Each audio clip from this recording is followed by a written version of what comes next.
Sa kaugnay pa ring balita, US aircraft naman na may lulang humanitarian assistance and disaster relief equipments parating na sa bansa.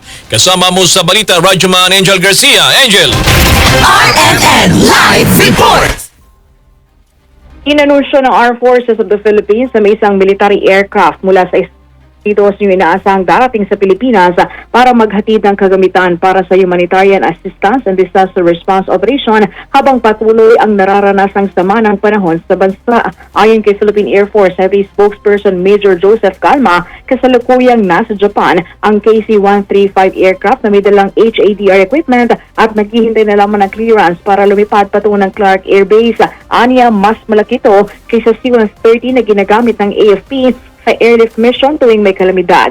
Nauna nang inanunsyo ng Defense Secretary Gilberto Teodoro ang joint efforts ng AFP at ng US Indo-Pacific Command bilang tugon sa panawagan tulong ng mga nasalanta ng kalamidad. Bahagi rin ang preparasyon ng paggamit sa siyam na EDCA site sa iba't ibang bahagi ng bansa bilang multi-role venues para sa relief at rescue operation. Samantala, tiniyak pa ng Philippine Air Force na handa ang lahat ng kanilang air asset para umagapay sa maapektado nating mga kababayan.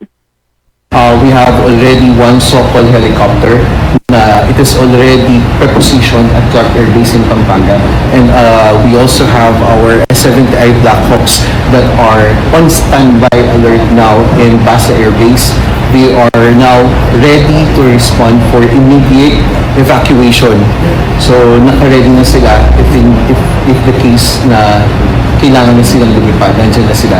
But we also still have our airlift assets. We have the C-130s, we have the C-295s for our medium lift. Ito yung mga ginagamit natin to bring in relief goods sa mga affected areas. If the affected area cannot be accessed by our larger aircraft, nandiyan yung mga small light lift aircraft natin. We have the Nomad, we have the NC-212I. Kung hindi kaya ng fixed wing, we have the Rotary or our helicopters, our choppers. More than 40 assets are on standby. Yan ang tinig ni Philippine Air Force Deputy Spokesperson Major Joseph Calma. Kasama mo sa DZXL Arm and Manila, Radyoman Angel Garcia, Tatak, RMN.